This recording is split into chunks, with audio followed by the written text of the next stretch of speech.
Good evening, everyone. I am Rati, a student of Delhi Public School Rohini and an intern at Anand, welcome you all on behalf of Anand Global Foundation for the final presentation session for the 3-week internship program Zen Zoomers Shaping the Future offered by Anand. I'm sure all the interns must have had their best of efforts in these 21 days training program and had an extraordinary experience while working on their topics. I welcome our jury member, Ms. Manju Gupta, recipient of National Teachers Award 1999, Pride of India Award, Inspiring Educators Award, Archana Siromi Award, etc. Schools in her leadership have excelled as best schools of the country. She has over 48 years of diverse work experience, out of which for 28 years as principal of schools with CBSE, Cambridge, and IBO curriculums. She worked at DPS Haridwar, Navrachan HS School, Navrat Sharma International School, Vadodara as founder principal, and she just had retired as principal Kothari International School, Noida. She worked briefly with CPSC Academic Cell too. She's now a consultant for developing human resources, new age curriculums, and the 360-degree development of the organizations. She's working with NGO Adhyan Foundation committed to improve quality of schools by empowered governance and self-analysis. And I would also love to introduce Ms. Dwayne Kaur, National Manager Government, PSU, Education, Nuquint. Dwayne is a mind shift coach focusing on motivation and inspiring the next generation for the world to experience positivity and goodness in times to come. She is dynamic and motivational catalyst and a confidence enhancer, an electronic engineer and MBA with solid work experience of 25 years in telecom and IT industry, known for her openness, leadership, who can build teams, cohesion, adaptation to change, conciliation, pranic engineering hailing professional NLP coach for students.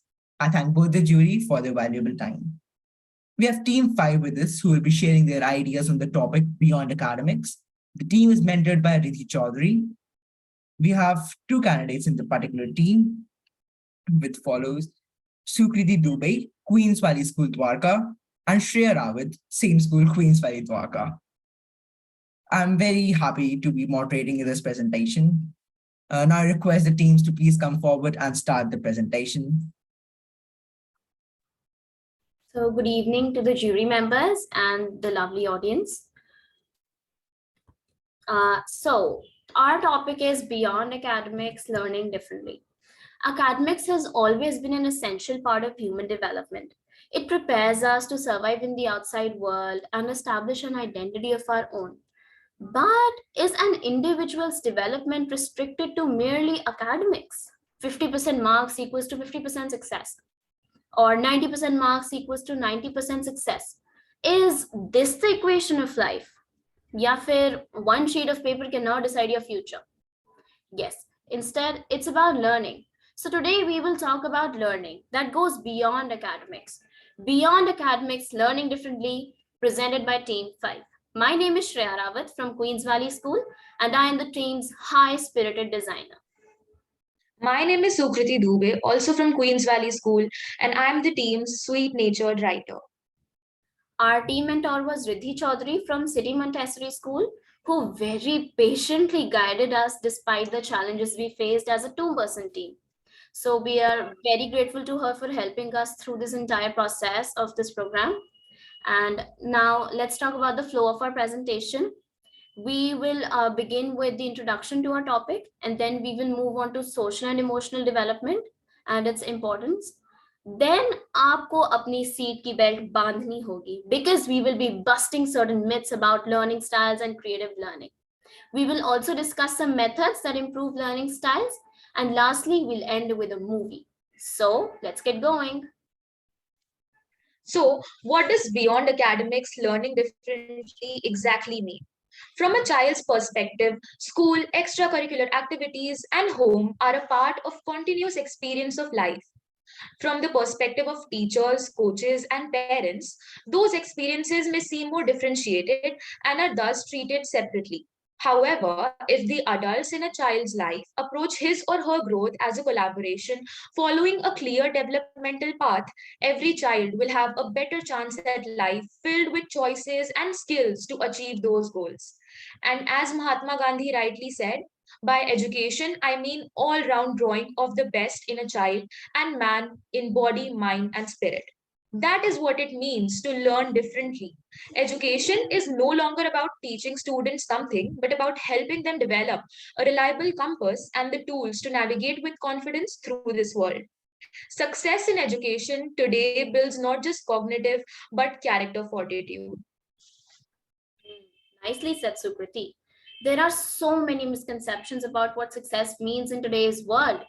People directly equate success to marks or money, which is very well depicted in जिंदगी ना मिलेगी दोबारा का ऋतिक रोशन, जिसे सिर्फ पैसों से प्यार था, या फिर अमिताभ बच्चन, जिनके पास बिल्डिंग है, गाड़ी है, बंगला है, प्रॉपर्टी है, बैंक बैलेंस है, क्या है हमारे पास, या फिर कपूर साहब क्या कहेंगे थ्री इडियट्स के। पर हमें पैसों से ऊपर निकलना पड़ेगा. We need to begin to think in more integrated and creative ways. These are the qualities, the skills that help us live and work together resiliently and productively. And school is where we most effectively learn and sharpen these skills. Talking about the evolution of study practices over the years and the current state of schools. India's education system can be traced back to around 5000 BC. The Gurukul education system, which was the first form of residential education system where the students lived in a Gurukul, which was the home of the teacher or the Acharya, and served to be the center of education. Students were expected to learn from their gurus and use their knowledge in practical life. The relationship that existed between the student and the teacher was sacred, and it often did not involve any form of formal payments, but a guru dakshina that the student offered to the teacher as a homage to their relentless support. Now, would that system be considered better than the one we use now? Focusing on a small number of students and giving them the knowledge on all aspects of life. What do you think, Shreya? Although that sounds more practical and has a holistic development, with changing times and modern equipment, education in India is experiencing a drastic change. The current education system in India makes an effort to focus on all-round development of students and foster qualities like confidence or good practices or sympathy and also imagination.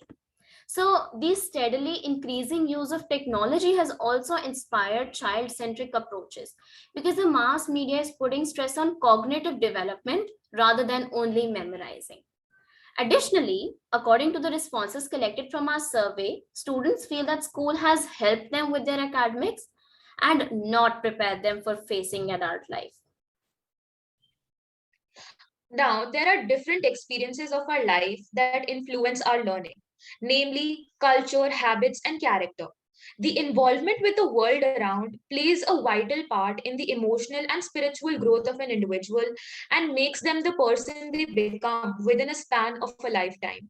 It brings out different facets of their personality and makes them stronger in the longer run.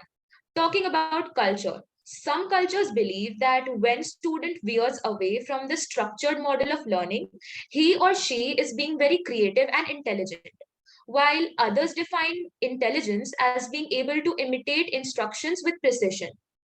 Habits. Research in neuroscience shows that brain continues to evolve throughout life. Learning never stops. The brain of a person who reads a lot will develop differently than the brain of someone who does math often. Thus, building skills and having a range of interests and hobbies can lead to a better learning experience in the future. Character. Motivation is crucial for learning to take place. But is motivation intrinsic or unchangeable? Not really. Different situations create different types of motivation. It is with proper handling and molding of a child's emotions and desires that they can achieve good character. Bringing together the different components of life as a part of learning. Taking a holistic approach to education means focusing on all aspects of a child's growth, including character development and not just their academic advancements. It is important to train life skills as it is an often overlooked aspect of a person's personality. Absolutely. As a student, I've seen when my peers lack confidence or they lack self-esteem, and they aren't even able to, express their concerns regarding the topic to the teacher. So that is why people must recognize the importance of educating pupils on the inside as well. The survey shows that students who think of themselves as academically successful tend to also report high levels of intellectual curiosity and persistence towards learning. The two skills that play an important role in creating achievements, whether big or small. At the same time, upon the analysis of the survey, students with a strong creative self-concept are a relatively diverse group of students who have very different types of responses in terms of their self-control and emotional regulation skills. And these things, they have a very strong association with academic achievement. So this means that while there are certain things common among the students with a strong creative self-concept, the diversity of their needs and preferences should not be underestimated. Or simply expressed by the quote, don't judge a fish by its ability to climb a tree. Now, moving on to social and emotional development, all subsequent research shows that socio-emotional learning does in fact enhance a child's academic success, while also preventing problems such as mental health disorders and violence. So, growing competent socially and emotionally empowers kids to be self aware and confident, to manage difficult emotions and impulses, and to embody empathy, which translates to not only improved behavior but also test scores. Now that we are talking about emotional development, Shreya, could you try and answer a question for me? What if you want to teach someone, but they simply aren't in the mood for learning? From listening to what you've said before, I know to not forcefully make them be in an unwanted situation. But how should I handle this? Okay, all right. First of all, to make learning experience enthralling and keep the students focused, we should appeal to the six basic human emotions. First is anger, जो आपको मुझ में बहुत ज्यादा देखने को मिलेगा. Second is disgust. Third is fear, डर, जो सबको लगता है. Next, joy. Next, sadness and surprise. So now once you get a student's attention, you use your methods, they are open to learning. Now it's important to keep them in that same mindset by stimulating their positive emotions such as curiosity, delight, or amusement, which in turn trains their brain to enjoy learning and associates it with a positive emotions. So after a while, when you mention learning, the students automatically get excited and look forward to it. This can further translate into social reinforcement in the classroom. A child's behavior is reinforced by social interactions. Social reinforcement can include smiles or tickles or high fives or praises. So, supposing a child hesitantly raises his hand in class to answer a question, but he fails to answer it correctly. So instead of being met with laughter from his peers or angry remarks from his teacher, he is praised for his efforts, or a peer winks at him from across the room. These are all forms of social reinforcement. These positive social interactions will offer the child a source of confidence in raising his hand in the future. Absolutely, Shreya. Teachers, parents, or coaches should try their best to encourage behavior they want to see in students. Even if it is a failed attempt, the praise and support will make the child try again and eventually produce desirable results. Coming to the myth of learning style. Shreya, what sort of learning style do you think you prefer? Well, I would say I'm a visual learner. What about you?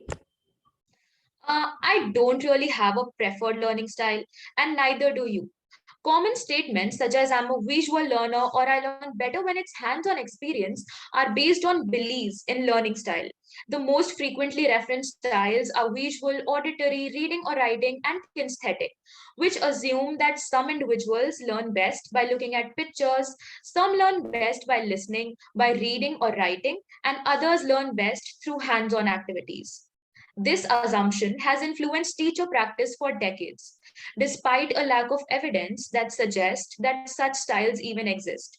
But a lot of evidence suggests that people aren't really one certain kind of learner or the other.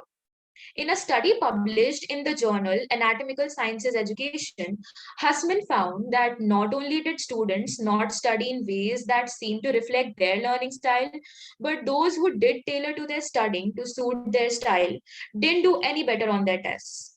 Essentially, all that learning style meant in this case was that subjects liked words or pictures better, and not that words or pictures worked better for their memories. Like how you could learn music best by listening to it, or understand chemistry by performing experiments. So, what actually helps us learn better then? It's multimodal learning. Multimodal learning suggests that when a number of our senses, like visual, auditory, kinesthetic, are being engaged during learning, we understand and remember more. By combining these modes, we experience learning in a variety of ways to create a diverse learning style. The responses to the survey question, what is your preferred learning style, shows that most of them chose multiple examination scenarios rather than our preferred styles of learning. Let me show you how this works through an activity.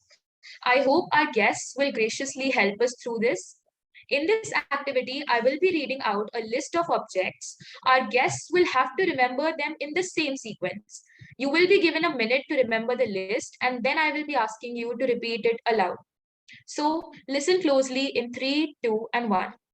Flower, sky, boat, music, car, school, coin, man, phone, shop, mouse.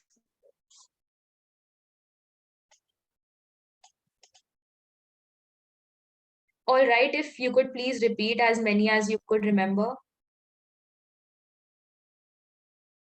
Anyone?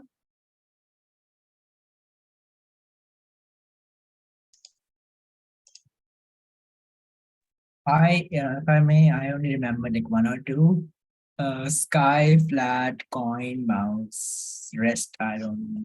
Bye-bye. But it's not in the sequence. It's I okay. only see first in the sequence. Rest might not be.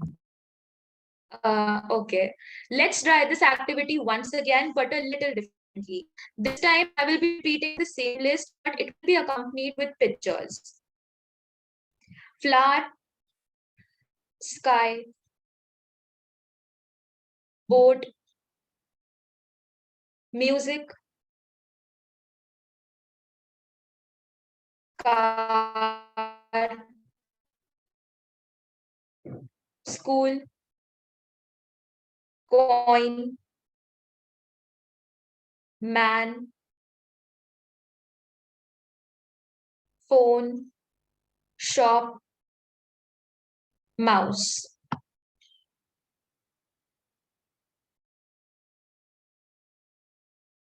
All right, now anyone who would want to repeat the list aloud?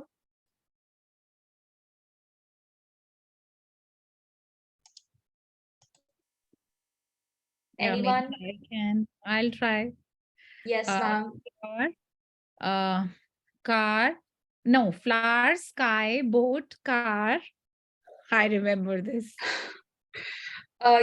You skipped one, but that's all right. That's an improvement from before. So you see, multimodal learning that engages all of our senses has a significant change in learning retention from normal. That was fascinating. Now, if we combine these styles creatively, we will have a better impact on our learning. Creative learning is acquiring knowledge and developing skills using creative techniques. It is not simply memorizing information like Chatur from Three Idiots. Rather than dictating how information should be absorbed, it guides us through the instruction process using creative methods. And it obviously challenges the obvious, the conventional, the assumed. To some extent, it is also about breaking out of the constraints that define teaching standards. But is it proved that learning information creatively actually makes a change? Is it not enough to simply use different styles of learning? There has not been a lot of dedicated research regarding this topic, but the purpose of creative learning is to engage the learner and make them generate interest. And when you can channel that interest into learning, then results are going to improve. Furthermore, Creative learning has also had an impact on students with learning disabilities. So, listening to and performing music reactivates areas of the brain associated with memory, reasoning, speech, emotion, and reward. In recent studies, it was seen that music therapy and pictorial illustration had a significant impact on the attention span of children with intellectual or cognitive disabilities. So the reason for its effectiveness could have been due to the active participation of learners in singing the songs, and in what and in that way their learning was better held. There are actually multiple ways that parents or teachers can also encourage creative learning. Firstly, they can allow their student to choose what they want to learn in class. Next, secondly, they can encourage by trying different ways of doing things, even if they might not work. Thirdly, they can make them come up with their own ways to solve a problem. And obviously, they can create a project to express what they've learned. They can even display these projects outside the classroom. Great tips, Shreya, but what about creative learning techniques catered to students? Have patience. I was getting to it. Some creative learning methods for students include first, study spaces. One of the most important reasons for having a dedicated study area is that it sharpens the mind and improves concentration. A separate study area is better than using a bedroom, a kitchen, or a living room. They are also especially good for people with ADHD or ADD as it improves them with an external structure and defines what is allowed in that space, giving them a good opportunity to better focus on their studies. My study space of choice, and apparently the most common among our survey responders, is my own room. But I make sure to not study on the bed and instead on my dedicated study desk. The survey responses also pointed out that changing your study space or having a dedicated area does improve academics. Also, some methods that personally work out the best for me are hypothetical scenarios. The most efficient means of retaining information is to practice applying that information. This method is most useful for concept based subjects. Upon creating and solving questions with what ifs, we work intimately with the learned facts and understand their implications, leading to a strong long term fact retention. I find that such strategies are more engaging than rote memorization. Improvisation with games and exercises. Games are a great way to illustrate concepts for several reasons. First of all, games are intrinsically motivating, aren't they? It's no secret that not only kids like games, but people of all ages like to win or out strategize the other team. And as long as there is a good tie into the teaching subject. By using simulations, exercises, or games, we can make our learning environment more interesting and improve learning retention, skills, and applications. Those are very engaging and motivating methods. Let me wrap up this part of the presentation by listing the remaining few methods. Fourth is analogies. If a new concept is similar to a previously learned concept, the understanding of the new concept can be facilitated by one you already know. So, since the familiar concept highlights in a way that is easy to be understood the essential characteristics of the new concept. Next is brainstorming. Brainstorming allows us to think critically about our ideas and solutions and form connections and share those ideas with our peers if possible. Often there are no wrong answers when brainstorming. In this way, we are able to freely express our thoughts without the fear of failure. Next up is storytelling. Stories are a lot more engaging than a dry recitation of data points or a discussion of abstract ideas. So, another reason why storytelling is so great is because it most effectively makes use of multimodal learning. By the mental picture storytelling evokes, the words and the storyteller's voice and the emotional connections and feelings from the story, well, those are all the methods that we know, but there is always a room for creating a new mixture of your own that best suits your way of learning. Our last survey question shows that engaging in extracurricular activities such as internships, like the one happening right now, are great for inducing positive changes in one's personal attitude as well as time management skills. Finally, let's end with the movie. It is about a girl with cognitive disabilities and how she uses creative study techniques with the help of people around her to overcome her obstacles in learning.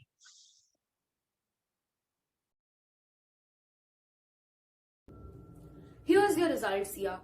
I expected you to at least clear the exam.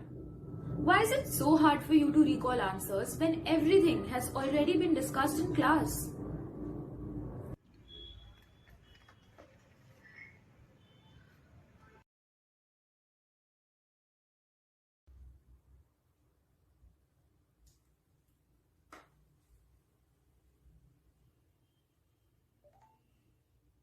Good morning. Am I speaking with Sia's father? Yes, may I know who am I speaking to? I am Sia's class teacher, sir. I wanted to discuss about your child's performance. I've noticed Sia being very lost and confused in all her classes and heard the same from other teachers. She has also been failing her class tests recently. Is there something going on at home that may be causing her to lose focus? Not really. This is something a previous teacher has mentioned too. Actually, sir, I've noticed a few symptoms in Sia that could be a matter of concern. I think you should seek professional help for your daughter. I know a well reputed psychologist who is a friend of mine. Maybe she could help you out. I'll share her details with you as soon as possible. All right, ma'am. We'll definitely look into it. Thanks a lot. Thank you for your concern, ma'am. It is because of you that we took our child to see a psychologist, and the reports reveal that she has autism. No problem, sir. Having been a psychology student myself, I could sense that something wasn't right. Don't you worry, we are there for her. We will try our level best to help Sia with her academics.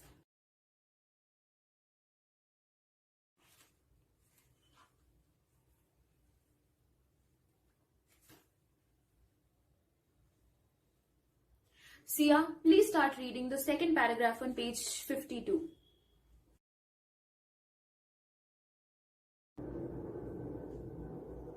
There's nothing to laugh about. She's just the same as any of you. Fumbling is a human tendency, and I don't think that gives you the right to laugh at anybody. You know what, mom? Today, when Miss Nalini asked me to read out the text aloud, I started fumbling as usual. But the unusual thing was that when the other students started laughing at me, Miss Nalini stood up for me and shut them up. Ah, she must have realized the change of heart. I'm sure the other students will realize this too someday.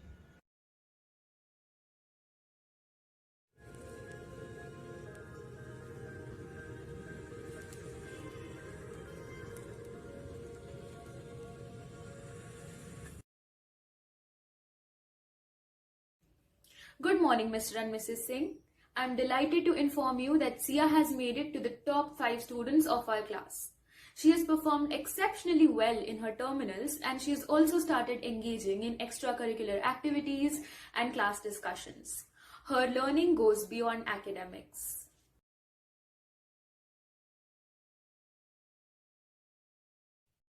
Thank you for your time today.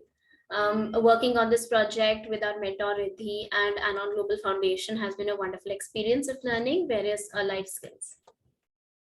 Thank you. We are really grateful to Anand for giving us this opportunity and to our mentor for guiding us throughout. It was really challenging as a two-person team, but we still were able to overcome it nonetheless. Thank you for the presentation, team. Now I would like to request Manju ma'am to share her views regarding the presentation and move on with the question answer round. Okay. Well done. Each presentation is better than the previous one. And out here, let me comment one. Comment one is your distribution of two of you together had distributed your work. One was writer, the other was, what did you call yourself? You called yourself writer and designer, right? So you called yourself writer and designer, and wonderful. Second, And the mentor, I must compliment the mentor also, who has helped you and guided you. Um, I was excited. The best I liked, the topmost. None of your slide were too much kind of. So I did not see that you were kind of like, there were words and words, but it was all graphical, and you explained it very well. So this makes a lot of sense because the graphical things make more impact, and your description of it was brilliant. So I admire, appreciate, and applaud you for this basic effort. The third, this topic is quite close to my field of work and experiences. So I'm excited to tell you that you have touched all points very, very well. And as you rightly said in the end, there are other methods and good mixtures can be made of the learning styles, learning methods, pedagogy, etc., etc. You're absolutely right. And fourth is compliments for the language ability of both of you. Movie was brilliant. Movie was well designed. I thought I was talking to two teachers only. The teacher was brilliant, and the father was also pretty good. I wish you'd call mother instead of father, because a lady being called as father, but of course it was just a symbolic thing. Last, what could you have done better? I think you had done pretty well. Only thing is, one of you were very good in showing it as impromptu, but I know you were there, some scripts were there with you, but when it becomes long talk, the audience get to see that you're reading a script. So one of you was reading the script, which was obvious. The other one was explaining it very well. My question is, who wants to be a teacher out of two of you? You know now learning styles, you're thinking about education. So who wants to be a teacher? Both of you? None of you? One of you? Please answer. As a career option, since you have done this project. Well, ma'am, when I see my teachers, it's really intriguing to be a teacher, because this is the only career option that we have, looked onto so closely. So it seems really, very known and safe. And we're quite, we're pretty doubtful about exploring the other ones, which we don't really know much about. So yeah, I would like to be a teacher, but I haven't really fixed onto it right as of now. All right. The other one? I think I would consider teaching as a career option, mainly because I really enjoy interaction and interacting with students, and just exchange of ideas. And it's not always that the teacher teaches the students, but the students also teach us a lot of things. So the interaction and things you can give and take, that sort of environment and idea is really appealing to me. So I would consider teaching as a career option, definitely. All right.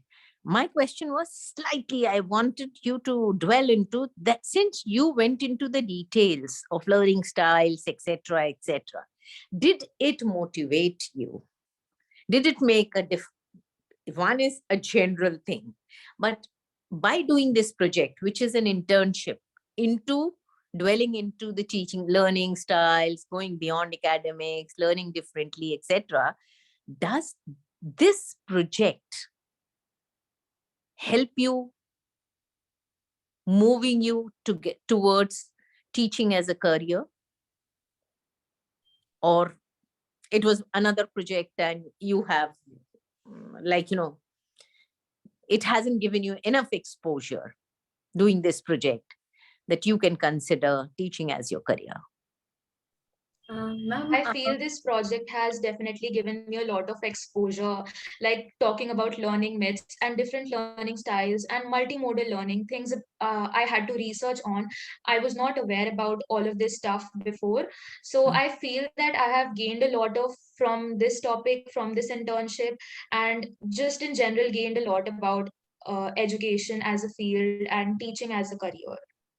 Great. Any the other person? What's your name?